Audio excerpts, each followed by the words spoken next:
Hi guys, I'm Brian Farrell. And I'm Emily Williamson, the Cowgirl Agent.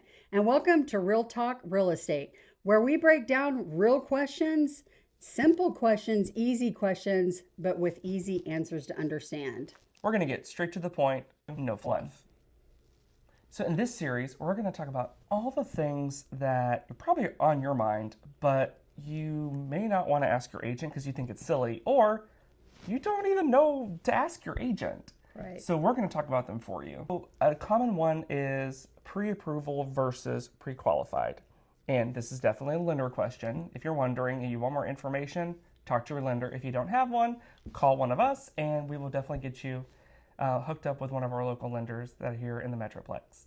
So Emily, what is the difference between pre-approval and pre-qualified and why are they important? Sure. So pre-qualified means that you're thinking about buying a house and you've had a general conversation with your lender. How much do you make? How much do you have going out? What do your credit cards look like? What does your truck payment look like? Things like that. But you haven't actually pulled your credit score. You haven't turned in documents to verify your income.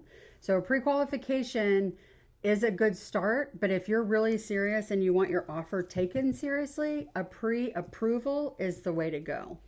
So if I want to write an offer, I found the house, like I found the perfect house, and I want my offer to maybe have a leg up versus somebody else's. Sure. Which one of those should I have? So you want a pre-approval. And with my lenders that I work with, not only can you get those pre-approvals quickly, meaning like in less than 24 hours sometimes, unless it's a complex situation, but they're also going to provide a letter for us to provide with your offer on that house. And it shows that everything has been verified and that you're ready to purchase, ready to go. Awesome. And would you send that letter that you just received from the lender in with the offer? 100%. So 100%. it's probably better to have that before we start looking at houses, you're saying. Yeah. And when you submit the offer with that letter, it gives the listing agent the contact information for that lender so that they can call and have a conversation about your client. And your lender can reassure them that this is a good offer, funds have been verified, income has been verified. And it just kind of gives them, the seller and the listing agent, peace of mind that your client is going to be able to finish the transaction. Awesome. Awesome. Thank you for clarifying that. Absolutely. All right. What's something else that you might be afraid to ask or don't know to ask? A lot of people are confused about what earnest money is. What is earnest money? So every state is different. So we are in Texas. So we use two different monies, if you will, or deposits when we're submitting a contract. That's earnest money and option money. So how they're different is earnest money is typically, everything is different, every transaction is different. Earnest money is typically 1% of the purchase price. Is it always? No, but typically it's 1%. And that money is a deposit in good faith to the seller that I want to move forward with this property until I close on it. Now, the other monies is the option money. This money goes along with a feasibility date or a option period, and it is a deposit for the seller to take their home off the market for X amount of days so that I can do my due diligence. I can have an inspection. I can make sure that this is the property that I actually want. Maybe I saw it and I was like, I really love it today, but I don't love it tomorrow. Yeah. I can back out, but I do lose that option money. The earnest money, I can get that money back as a buyer for many different reasons until the closing date. Okay. And your agent will go over the reasons why, or maybe we'll do another series on how you can get that money back. How much is option money usually? It depends on the price point of the property, Okay. but it can range from $50, $100 to $500 I've seen. And that typically depends on price point and how many days of option I'm requesting. So how many days for me to go do my due diligence for the seller to remove it from the market while I do everything that I need to do with the property. And what happens if you terminate the contract for any reason during the option period? What happens to the option money? Oh, so if you terminate during the option period, you will be out the option money, Okay. but that's a lot less than if you were to be out the earnest money, which is 1% typically of the purchase price. Okay. But if you terminate during option, you will get your earnest money back. Correct. So that money is safe. So that larger deposit is safe. Okay. What happens if you finish the transaction? What happens to your option and earnest money? So the earnest money and option money, if you go through to closing, at closing, you will see both of those line items as a credit because they're deposited with title in Texas. You will get both of those deposits as a line item as a credit back on your seller's disclosure. So it goes towards your purchase. It does. It goes towards your purchase, your down payment and closing option money. Awesome. All right. So that's earnest money and option money. All right, we get this one all the time. All the time. What is the difference between an appraisal and an inspection? And I'm going to take it a little further. Okay. When are they typically done? Because that's a difference too. Sure. Okay. An inspection checks the functionality of your house. Do the heaters work? Does the water run? Do the toilets flush? All of that. An appraisal is the bank is lending you money to purchase this home, and they want to make sure that the home that you're buying is worth the value that they are lending you.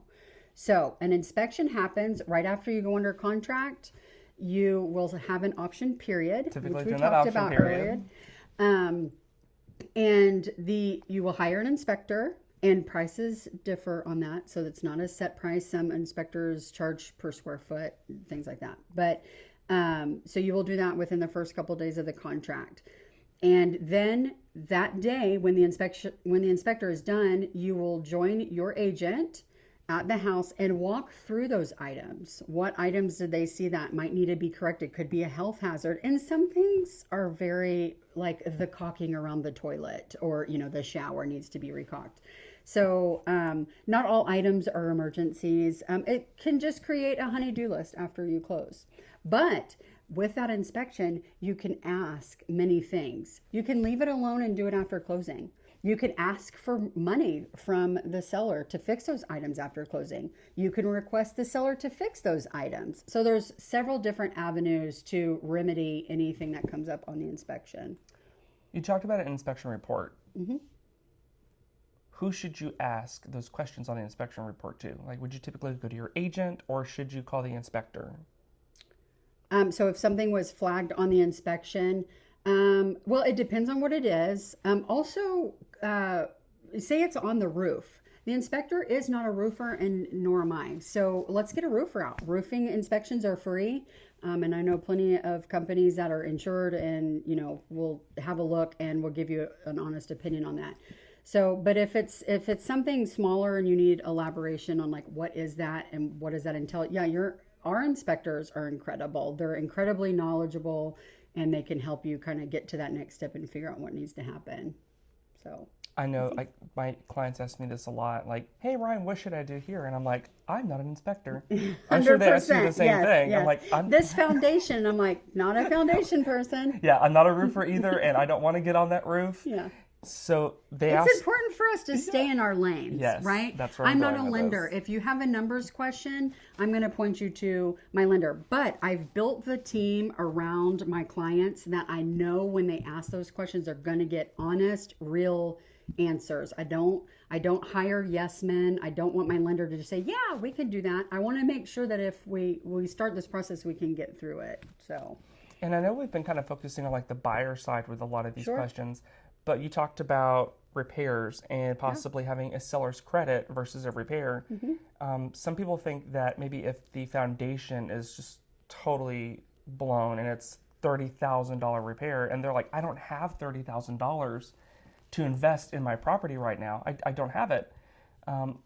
Both of us have people in our teams, our partnerships, if you will, with other inspectors and roofers and foundation people that are willing to do repairs and get paid at closing. Paid at closing, 100%. They just send an invoice for the work that was done and agreed upon to title, and then once closing happens, that invoice is paid. So yeah, you don't always need the money up front. Yeah, so don't be afraid of, my foundation's totally jacked up and I can't afford it, so I can't sell my house. Yeah. Or the only option that I have is to sell it to an investor. You had a client the other day that was in the same situation. House, yeah.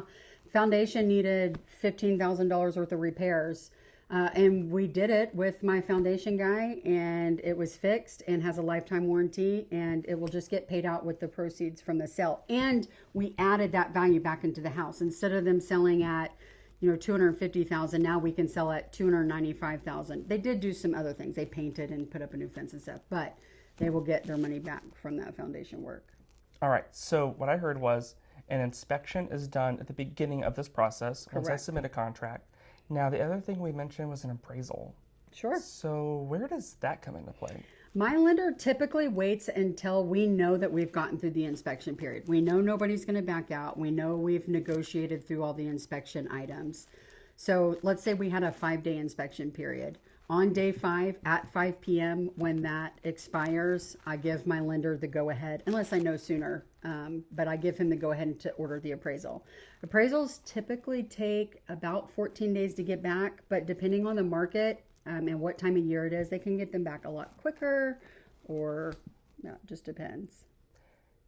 These things are separate, but they are kind of dependent on each other too. 100%. So something that I think we should talk about is, when is something that was found on the inspection dependent on the appraisal, and vice versa? 100%.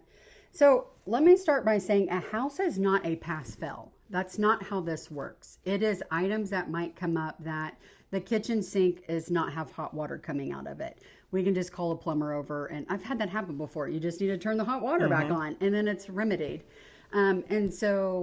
But items from the inspection report can come up during appraisal. I work with a lot of veterans because I'm a veteran, and things that come up could be paint that is peeling off, or wood rot. When the appraiser comes out, they want to make sure that this house is going to hold value, and that it's not rotting and it's not deteriorated to the point that it's not going to hold that value. So there are certain items, but if you have a good real estate agent, they know to look for those items, and they know that they need to be fixed before the appraiser even sees them. But so you could have a subject to type of situation where the appraiser says this paint needs to be peeled, repainted, and then they'll come back out and clear it, and then your lending can finish. And typically that's called a lender required repair, and Right. it's on the appraisal sheet when you get it, and then underwriting is going to flag that, and that's when it doesn't necessarily have to be fixed right this second, but it's going to be required before closing. Yeah. And you'll have X amount of days to remedy that prior to closing. So it's not the end all be all. Your house isn't sellable. It's we just have to get them taken care of prior to closing. Sure. Yeah, and it's too easy.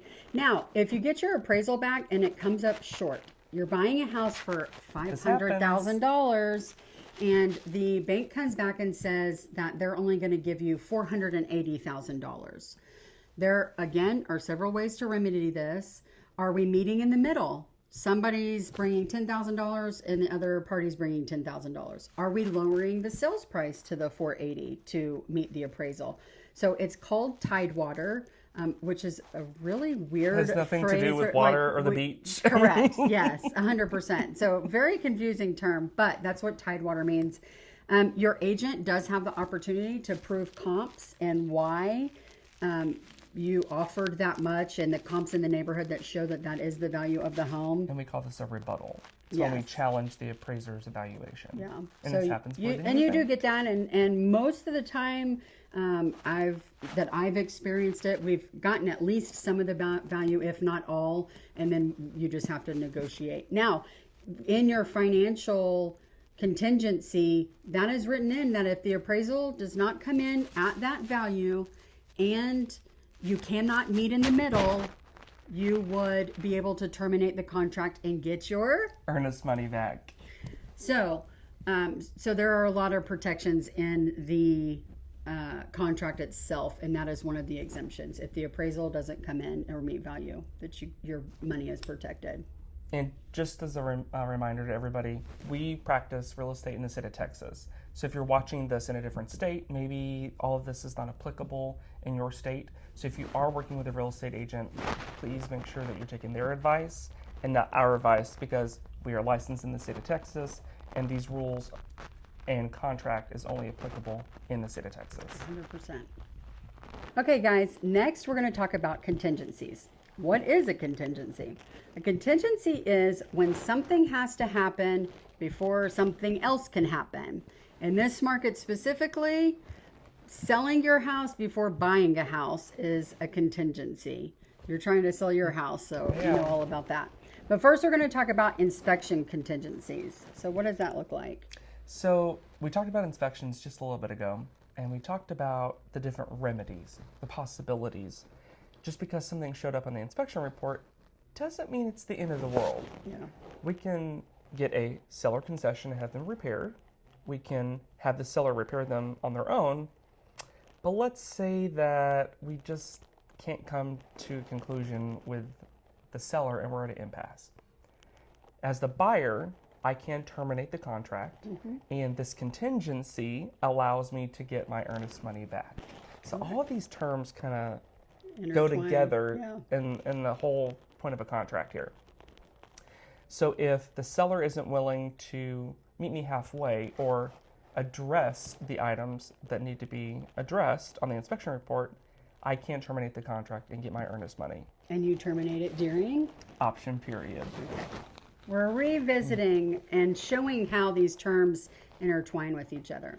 So the inspection contingency is up towards the top of our 1 to 4 contract. Next up on the contract comes your financial contingency.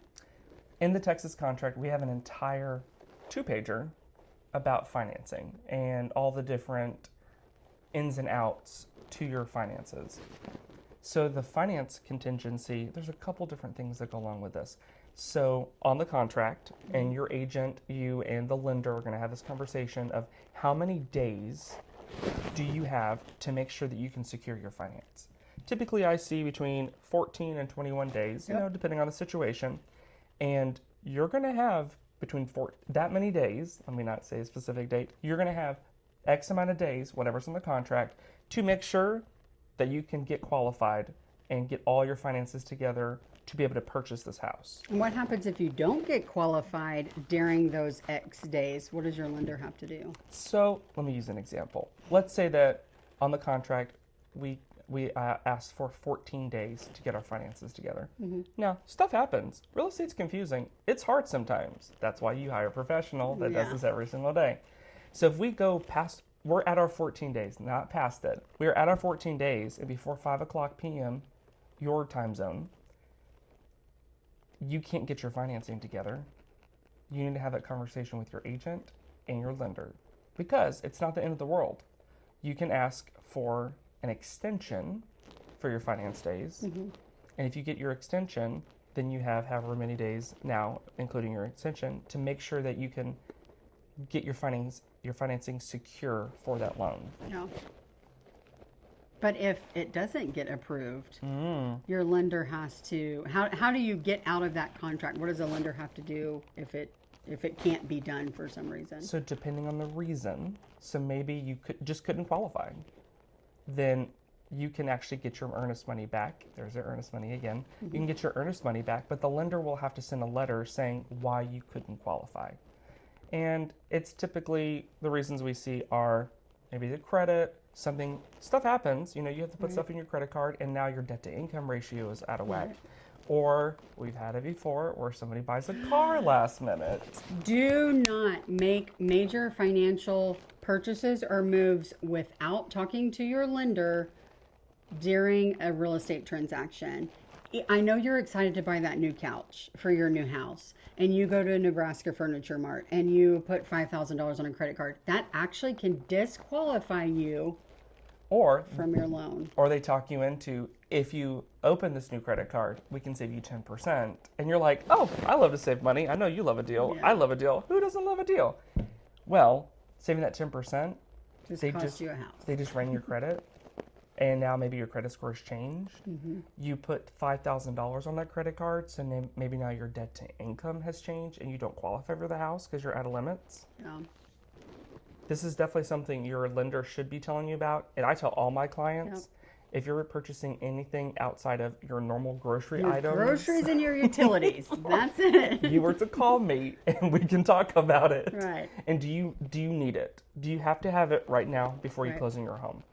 If we're closing in 3 days, let's wait. Yeah. I know we don't have layaway anymore, but maybe we can, Yeah. maybe we can put it on hold and not lose the couch if it's your dream couch or something. But let's not make any major purchases or apply for any new lines of credit prior to closing. And I don't mean the morning of closing. Yeah.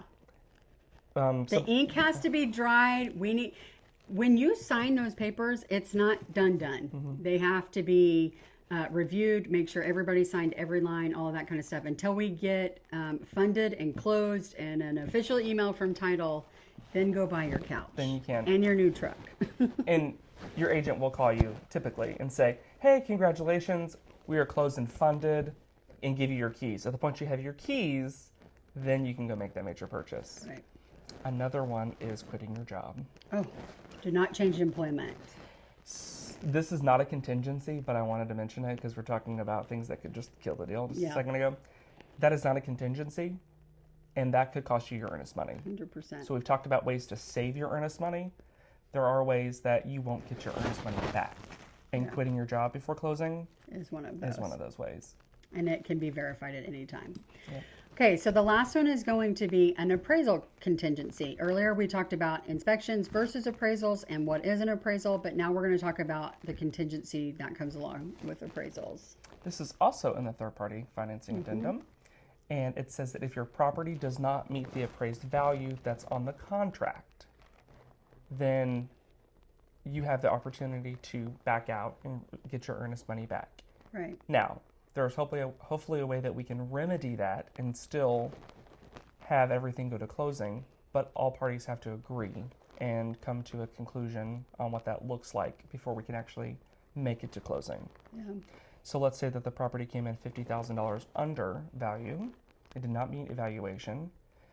Depending on your financing type, there's going to be variables. Yeah. So if it's a conventional loan, maybe the seller can meet us halfway, and if the buyer loves the house and they have the funds, the additional funds to make up the difference, then that's a way that we can remedy it and still make it to closing. But with FHA and VA, it's specific in there that the property has to meet that appraisal. Otherwise, it's pretty much done. Yeah, VA is very strict, and for a good reason. They're protecting our veterans. But, For sure.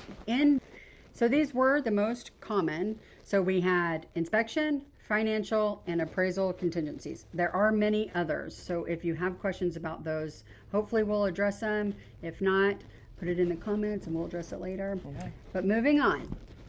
Another common question is home warranties, because I have a lot of clients that want to look at new builds because they think everything is going to be covered. Right. Well, a lot of things can be covered. Not everything, but a lot of things can be covered in a home warranty.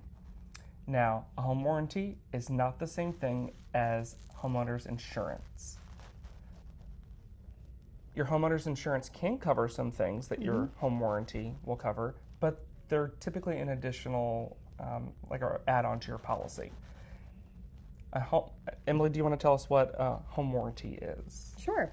So when you buy a home that somebody else has already lived in, so not a new build, a pre-owned home, say you move in, you have your inspection done. Okay. Again, inspection, functionality of a house. important. AC works fabulously. It's blowing cold air, everything's great, condenser is young, everything looks wonderful. And you move into the house and 3 months later, in the heat of July, It's always in the summer. Always in the summer. 125 degrees outside, and your AC stops working. A home warranty is meant to protect that. And typically, and all home warranty companies are different. They are not the same. You have different representatives, you have different deductibles, different limits, it's all different. So talk to us about who we use, why we use them, and what they offer.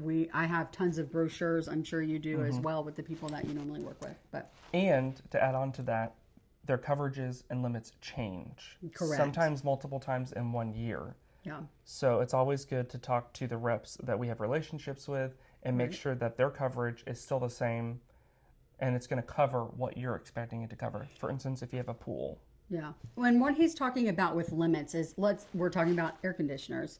Your condenser goes outside. And let's say that condenser that you need for your house is going to cost $5,000, but your limit on your condenser with your home warranty company is $3,000 because that's the package that you bought, then you would only be responsible for the remaining $2,000. So, but if the condenser that you're buying is within the limits, you might only have to pay that $50 deductible and it would be replaced. So that's what limitation or limits are and deductibles in that.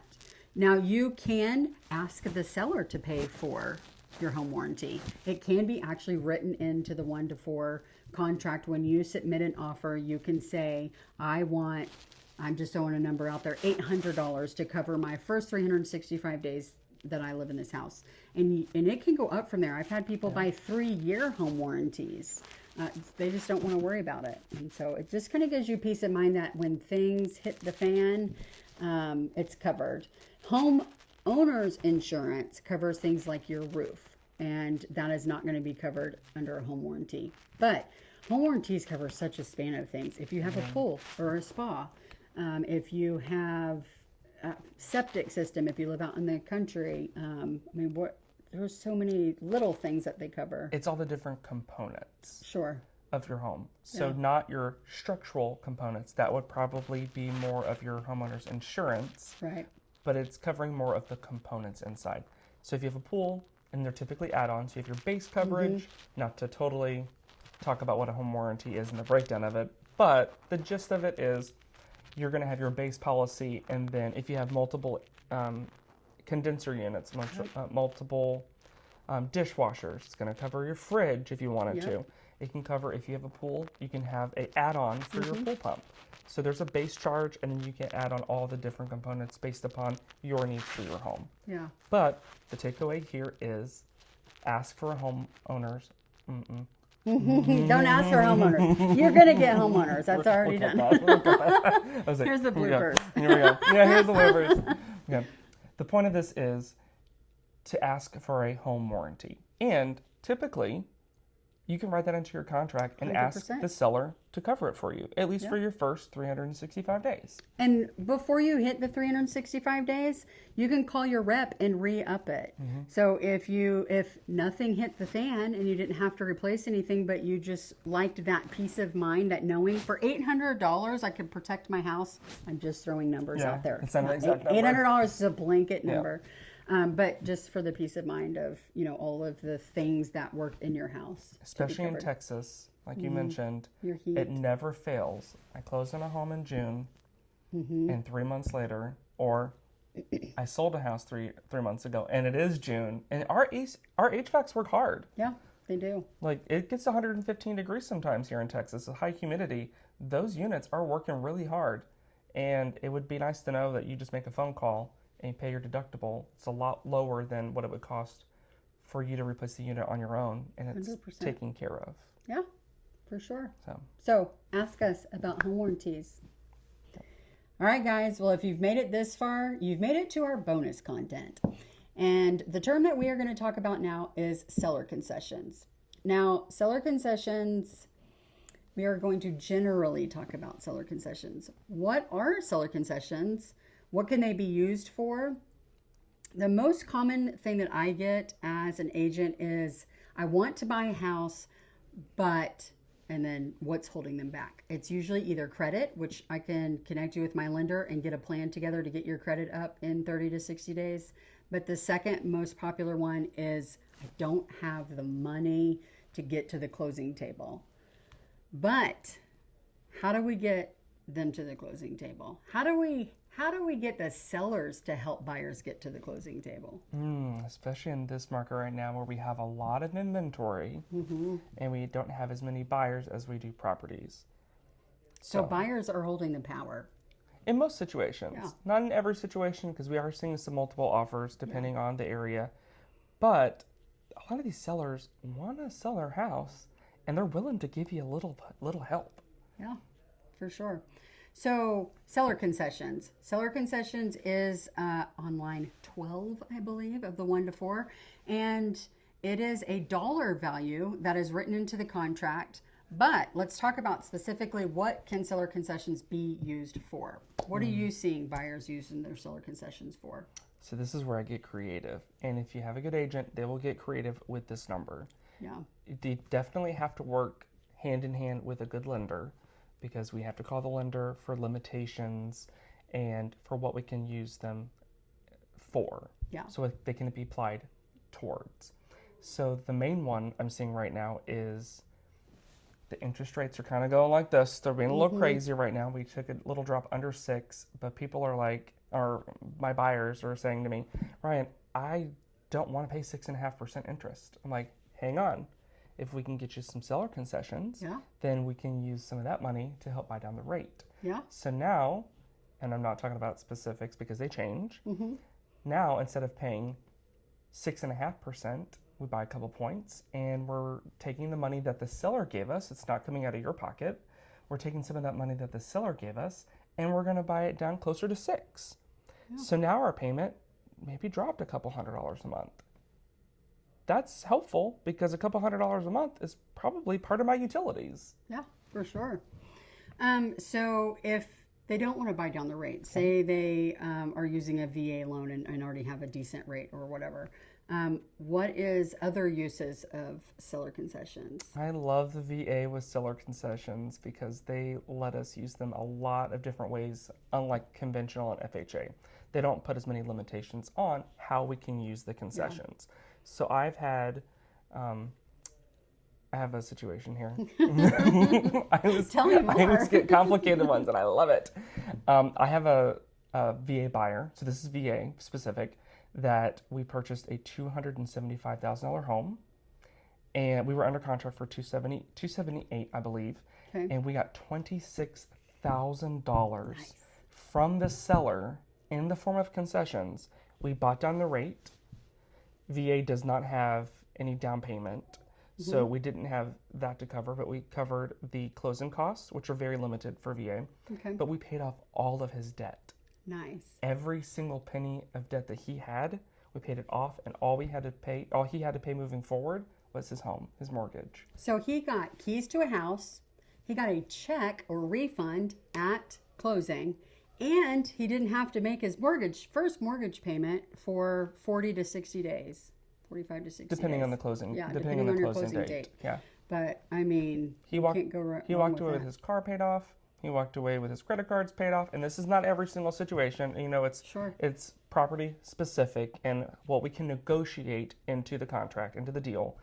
But yeah, he was in pretty good shape when we closed on that house. He was very happy, and some of the overage that we had left, he actually was able to put into the property and put some new floors in. Nice. Okay, so going off of that, we've talked about seller concessions in writing the contract before we've done the inspection.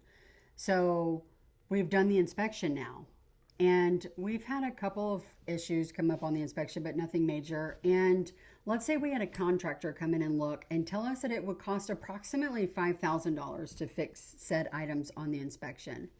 How can we do that with seller's concessions? So this is a little dependent on if it's a lender required repair, which we just talked about in the appraisal section. But this happens often, and I'm sure you've seen it, where the buyer's like, hey, the carpet is really worn. And that showed up on the inspection report because they point everything out, even cosmetic. And they're like, hey, just want to let you know, maybe there's some old carpet that needs to be replaced. And they brought it to your attention, so you're aware, because that's their job. And the seller's like, yeah, I can replace the carpet. But we're like, hang on a second. I don't want carpet. I don't want carpet in the house. I want LVP, or I want laminate, or I want something else. Well, the seller might pick something that's not your buyer's taste. Or your buyer might be redoing all the rooms, and they want it to all match. So instead of replacing the carpet or replacing said item, they're just going to get a credit at closing, and then they can go ahead and take that money towards maybe their closing cost or something else that the buyer was going to have to pay for, and then use their own money to upgrade the house later or replace that item later. Yeah. So when we were talking about inspections earlier and the ways to remedy that, one of the remedies is to ask for seller concessions to do those repairs after you move in with the vendors or contractors that you want, not what your buyer or your seller wants. And I've had it happen. A house my husband sold in our neighborhood. They spent like 10 grand putting all new carpet, all new flooring in. The buyers bought the house, moved in, closed, ripped it all out, and put in new flooring. All you had there was economic waste. The seller spent money, and then the buyer spent even more money on something that they could have just given a credit and called it a day. And the buyers could have put in what they wanted to. Yeah, for sure. So that's what seller concessions are. Thanks for sticking around for our bonus content. We might have bloopers. I don't know. We'll see. For sure have bloopers. All right, guys. Well, thanks for sticking around for our terms and terminology of real estate. And our bonus option there. And probably our bloopers. And our bloopers. But if you have questions that we didn't answer or that you want answers to, please comment below and we will try and get to you and answer it in the next video. And for our contact information. We'll go ahead and put our details below and reach out to us individually. You can send us a text message, email, or phone call. We will call you back. Until then, thanks, guys. Have a great day.